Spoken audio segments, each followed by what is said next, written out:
Planting the seeds of our future is the most important thing we can be doing. Don't you agree? And saving seeds for our future is a simple yet powerful step. Take a moment to look around your garden. The plants that are doing really well are the ones to save seeds from. Learning to harvest seeds from those special plants is easier than you think, and with a bit of instruction, anyone can become a seed-saving superstar. Let Urban Farm U teach you how in our free upcoming seed-saving webinar. Just text the word SEEDS to 33444 to sign up, or visit urbanfarm.org for more information. Remember, that's SEEDS to 33444. You're listening to the Urban Farm Podcast, your partner in the Grow Your Own Food revolution. Whether you've just been introduced to urban farming or you're a lifelong advocate, we're sure you'll leave feeling more informed, equipped, and empowered to dig deeper into the soil of your local food economy. With you every step of the way, here's your host, Greg Peterson. Today on the Urban Farm Podcast, we have JD Hill of Recycled City to talk about his experience with composting. JD is the co-founder of Recycled City and is the face of the company. You can spot him around Phoenix, Arizona, collecting and dropping off new buckets. He can also be found working on the farm, turning compost piles, digging garden beds, and preparing the land for fresh, nutrient-rich soil to grow produce. Welcome to the show today, JD. Hey, thanks for having me. Absolutely. So I shared a bit about you. Can you fill in the blanks for us and share more about the path you took to get where you're at today? So I grew up in Minnesota in a typical suburban town outside Minneapolis called St. Michael. Kind of lived the standard American suburban life growing up, and when I graduated high school, I wanted to get away, kind of go explore. I wanted to go to a large university because I felt, yeah. So you picked the second biggest one in the country, right? Yeah. Yes, I wanted to get the university experience and go to a good school. I went to the W.P. Carey School of Business at ASU, and that kind of led me here, to Arizona. And when I was graduating with a finance degree from W.P. Carey, they started the School of Sustainability. That was in 2008 at ASU, and I thought that was really interesting. And there weren't a lot of jobs for people graduating with finance. In 2008, right? Yeah, in 2008. Yeah. So I stayed in school, and I got another bachelor degree in sustainable business. Oh, nice. And that's where I met you, in one of my first classes, Sustainable Cities, I think it was. You came in and went through your urban farm, and, I don't remember how many fruit trees you planted there, but it was Lots. it really took me back and really got me excited about, the whole food movement. And throughout the coursework that I took at the School of Sustainability, I really kind of just found my own purpose and what I wanted to do. Which is recycling food. Yeah, it's sort of recycling at the beginnings. So what is Recycled City? Right now, we are a compost collection service, and we service residential and commercial customers. So we'll come to single-family homes, apartments, condos, and we provide the collection bin. It's a airtight 5-gallon bucket. Comes with a paper bag liner every week and a small bag of what's called Bokashi. And basically it helps with odor. It absorbs moisture and helps prevent odor in the bin throughout the week. And then we make a pickup by they place the bin, the container outside their door or down by the street, and we come by and exchange it with a sanitized bin. So you get a clean bin every pickup with another liner inside and another small bag of Bokashi. We're going to compost everything you put in the bin we took, and then we're going to either return the compost to you 3 times a year we do a compost return. Right. Or it gets donated to the Orchard Community Learning Center, which is a 501c3 nonprofit in South Phoenix. We're going to talk about the Orchard in a moment here. Great. So if I heard you correctly, you are distributing buckets. People are putting their food waste in those buckets, and you're coming by once a week and picking it up. Yeah, once a week, once every other week, or even some people once a month. Oh wow! So we have a plan. We have a plan that'll fit anybody. You know, a lot of people started by saying, "Hey, I don't really do that much. You know, this doesn't make any sense to me." So with the Bokashi and the once a month pickup, we can do it for anybody. You've obviously had some success here. Yeah, and we're getting it's really good and exciting because we've been signing up a lot more people as of late. We have around 500 customers now, and wow, we've been doing it for 2 years. Wow. So what's in it for the customer? Why would I mean, I could get why, but why? Yeah, what's in it for the customer? So what I've learned from our customers why they're doing this is, number one, it feels good. Yeah. Most of the time when you put something in the trash, you know, really no matter who you are, it kind of there's just like a thought that happens. You know, it doesn't make sense. So, you know, they don't have to have that experience. You know, you actually it's a good experience that you get to have, you know, a few times a day. So there's a feel good for the customer. Absolutely. I think that's the number one. Right. You know, that's absolutely the number one reason people do it. Number two, you know, is obviously to, you know, set a good example. Right. You know, set a good example for your kids. Mm-hmm. And then you can some municipalities like the city of Phoenix will now reduce your garbage if you get a smaller garbage bin. Yep. So more of that. You know, more of that's just going to incentivize people to just keep doing the right thing. Well, and here's the cool thing. So you're picking this up all year round from them, but then in your intro, you said, then you deliver back completed compost to them 3 times a year. What does that look like? If I'm sending scraps to you, how much compost do I get? And that's pretty cool. Yeah.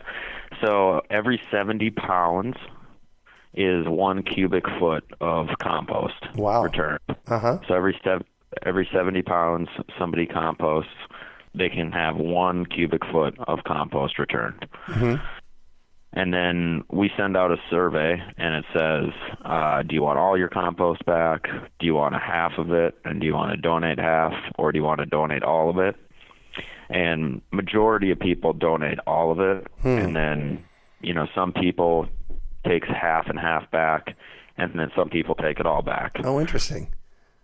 Mm-hmm. So on a 1 day a week pickup person, I mean, how many cubic feet of compost are they going to get back from you? The average house is about 10 pounds a week. Oh, wow. In the bucket. Uh-huh. That's about what a household is doing, is 10 pounds on average. Uh-huh.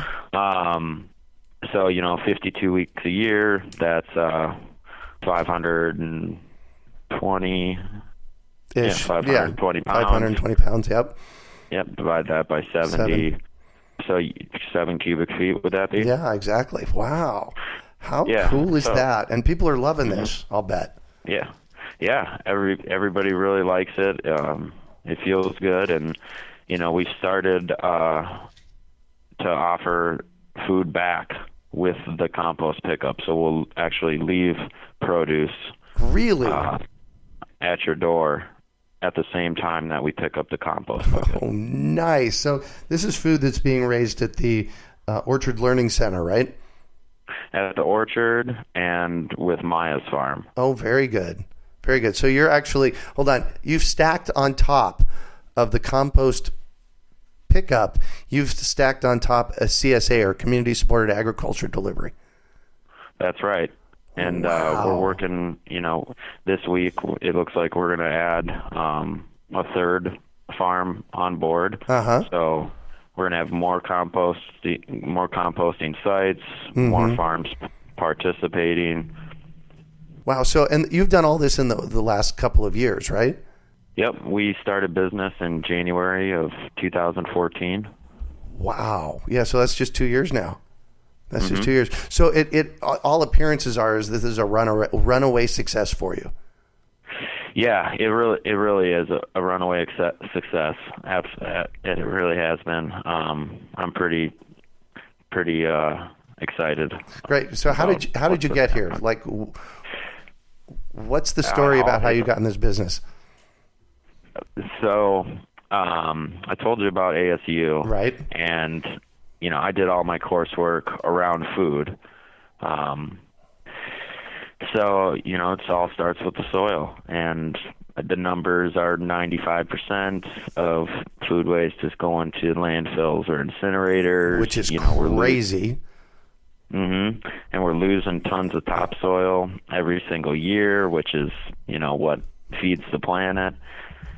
It's really gloomy, what's happening with soil in agriculture. Right. Uh-huh. So I saw a lot of people like-minded, around the same age as me in other cities starting the same business. And, I said, I think I can do that. And it's exactly what I want to do. Yeah. So I really went for it, and the main reason I've been successful is because I've been getting up every single day and going to work. Yeah. So let's talk about that a little bit. That's really about showing up, right? Yep. Yeah. So tell me a little bit about that, would you? Yeah. You just got to show up. Well, and show up doesn't mean showing up in the seat. Show up means like really be there and stay on top of it, really work it. That's where our success comes from. Wouldn't you agree? Yeah, absolutely. You're going to make tons of mistakes all the time, and just keep showing up and keep, making better decisions and being more productive and more efficient. And every day it just pays off. Fantastic. So I understand you use Bokashi method for composting. Tell us about that, would you? Yeah. So we don't do Bokashi composting all the way through anymore, but we did start as a full. We actually did the whole Bokashi fermentation and then digging the trenches out, right? And that's burying the food waste. Yeah, that's what I remember when you started. Yep. Yeah, so we started by doing that, and that was great, because it really provided us a way to just get going, with no equipment, and water is expensive, and so it really, with Bokashi composting, I've never seen better results in a garden production. Great. The vegetables are just so big. Yeah, perfect. So what is Bokashi? Bokashi is a compost accelerant, and we make it with EM1, which is a product we buy from a company called Terraganics in Tucson. And then we mix it with dried beer mash. So we work with 4 different breweries right now. We go collect their beer mash and then we dry it. Nice. And then you use molasses and water, and you'll mix the molasses, the water, the EM1 all together in a solution, and then you'll mix that into the dry grain, so it's kind of like spongy-like. It's not really wet, but it's spongy-like. Right. Then you just pack that into a airtight bin, and pack the airtight bin extremely full. And that's going to ferment for 2 to 4 weeks. Then you're going to dry that stuff out, and you can use it on your food waste in your Bokashi bin. So it's full of bacteria. Right. Fantastic. So I want to know a little bit about the Orchard Learning Center and your project over there, because that's pretty epic as well. So I got introduced to John Wan, the director of the Orchard Community Learning Center. He's a rock star.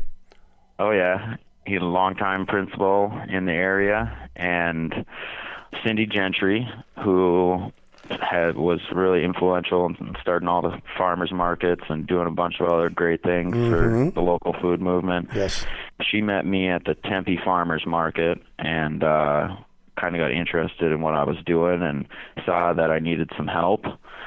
So she threw a few ideas at me, and I met up with John. She was one of the guys she suggested I go talk to.